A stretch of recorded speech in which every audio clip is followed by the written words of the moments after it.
नमस्कार दोस्तों, एक बार फिर से आपका स्वागत है हमारे YouTube चैनल शिव टेक पर।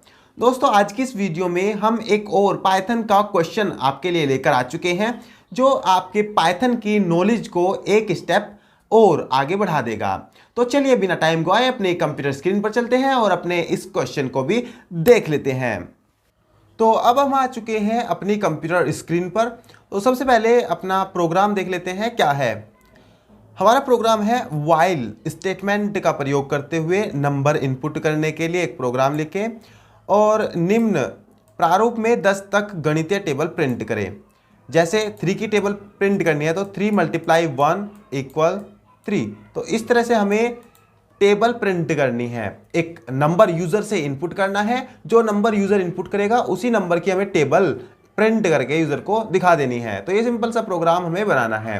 तो चलिए बिना टाइम गवाए अपने इस प्रोग्राम को बना लेते हैं और चलते हैं अपने पाइथन सॉफ्टवेयर पे। पाइथन सॉफ्टवेयर को सबसे पहले हम ओपन कर लेंगे स्टार्ट बटन का यूज़ करके। यहाँ से पाइथन IDLE ऑप्शन मिलेगा या फिर आप यहाँ से सर्च भी कर सकते हैं पाइथन, और आइडियली पाइथन वाले ऑप्शन को आपको सेलेक्ट कर लेना है। पाइथन सॉफ्टवेयर हमारा ओपन हो जाएगा। उसके बाद हम नई फाइल पर अपना वर्क करेंगे। फाइल के ऑप्शन से हमें न्यू फाइल सेलेक्ट कर लेनी है और अब हम अपनी कोडिंग यहाँ पर कर सकते हैं। सबसे पहले हमारे प्रोग्राम में हमें यूज़र से एक नंबर इनपुट कराना है और जो नंबर यूज़र इनपुट करेगा उस नंबर की हमें टेबल प्रिंट करनी है। तो यूज़र से नंबर इनपुट लेने के लिए हम n वेरिएबल का यूज़ करेंगे और इंट फंक्शन लगाकर इनपुट प्राप्त कर लेंगे। Input enter a number. हमने इनपुट स्टेटमेंट के द्वारा यूज़र को दिखाया है एंटर ए नंबर।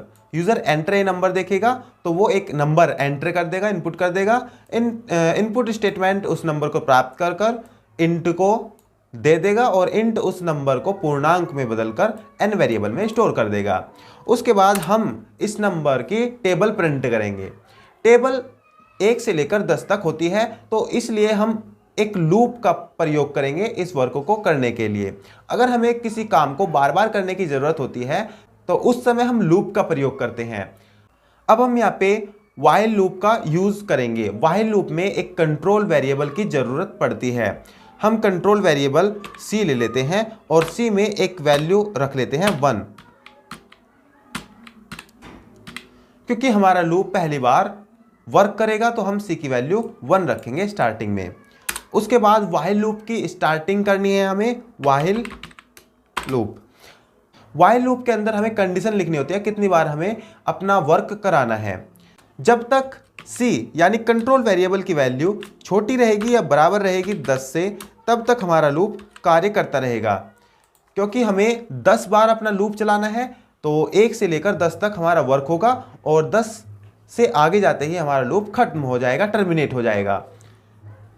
ठीक है, तो लूप में हमें जो वर्क कराना है वो हम लिख लेते हैं। हमें दिए गए फॉर्मेट के अनुसार टेबल प्रिंट करनी है, जिसमें हम प्रिंट करेंगे प्रिंट। इस फॉर्मेट को प्रिंट करने के लिए हमें यहाँ पे लिखना होगा यूज़र के द्वारा दिया गया नंबर n मल्टीप्लाई सिंबल हमें प्रिंट कराना है, तो हम कोमा लगाकर डबल कोटेशन के अंदर लिख लेंगे मल्टीप्लाई का सिंबल।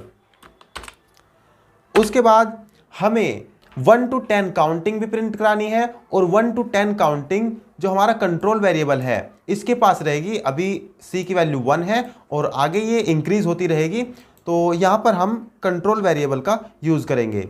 और उसके बाद इक्वल का साइन प्रिंट कराना है, तो हम कोमा लगाकर डबल कोटेशन के अंदर इक्वल लिख लेंगे।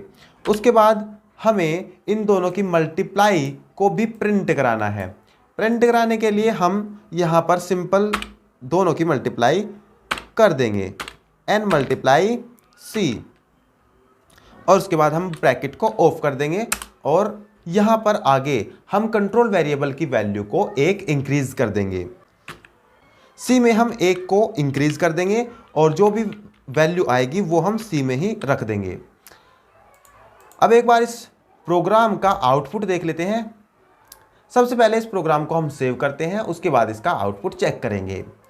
फाइल मेन्यू का यूज़ करके हम इस प्रोग्राम को सेव कर लेते हैं।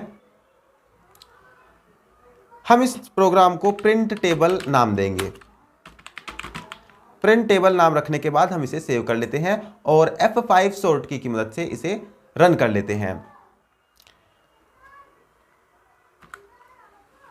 रन होने के बाद यूजर से एक नंबर इनपुट कराने के लिए पूछा जा रहा है।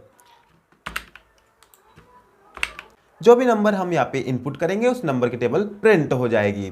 तो हम यहाँ पे इनपुट करते हैं 3 और एंटर कर देते हैं। तो ये देखिए हमारी जो टेबल है वो प्रिंट होकर आ चुकी है। अब देख लेते हैं ये किस तरह से वर्क कर रहा है। जो यूज़र ने यहाँ पे इनपुट किया है वो n वेरिएबल में यहाँ पर आ जाता है। उसके बाद हमें यहाँ पे वही संख्या प्रिंट करानी है जो यूज़र ने इनपुट की है। तो हमने प्रिंट स्टेटमेंट के अंदर n वेरिएबल ही लिख दिया है, तो यही संख्या प्रिंट हो जाएगी। उसके बाद मल्टीप्लाई का साइन प्रिंट कराना है, तो हम मल्टीप्लाई का साइन कोटेशन के अंदर लिख देते हैं।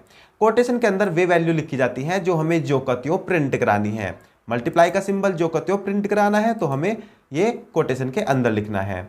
उसके बाद 1 प्रिंट कराना है, 1, और उसके बाद ये जो 1 है 2 होगा, उसके बाद 3 होगा, इसकी काउंटिंग बढ़ती रहेगी। और यहाँ पे जो हमारा कंट्रोल वेरिएबल C है उसकी काउंटिंग अभी 1 है। उसके बाद एक बार जब वर्क हो जाएगा तो ये 1 इंक्रीज हो जाएगा, एक काउंटिंग बढ़ जाएगी और C में 2 आ जाएगा। उसके बाद दूसरे टाइम पे वर्क होगा तो यहाँ पे 2 प्रिंट होगा, फिर एक काउंटिंग बढ़ जाएगी तो 3 हो जाएगा और यहाँ पे 3 प्रिंट होगा। तो इसलिए हमने यहाँ पे C कंट्रोल वेरिएबल को लिया है, पहली बार 1 प्रिंट करने के लिए और दूसरी बार 2 प्रिंट करने के लिए। उसके बाद यहाँ पे इक्वल साइन प्रिंट कराना है, तो हमने डबल कोटेशन के अंदर इक्वल साइन को लिखा हुआ है। उसके बाद जो ये नंबर्स हैं इन नंबर्स की मल्टीप्लाई यहाँ पर दिखानी है, तो हमने सिंपल इन दोनों की मल्टीप्लाई यहाँ पे दिखाई हुई है। तो इस तरह से हमारा प्रोग्राम वर्क कर रहा है, रन कर रहा है। आशा करते हैं ये प्रोग्राम आपको समझ में आया होगा। तो मिलते हैं इसी प्रकार की एक और इन्फॉर्मेटिव वीडियो के साथ, एक इन्फॉर्मेटिव प्रोग्राम के साथ। तब तक के लिए टेक केयर, गुड बाय, जय हिंद।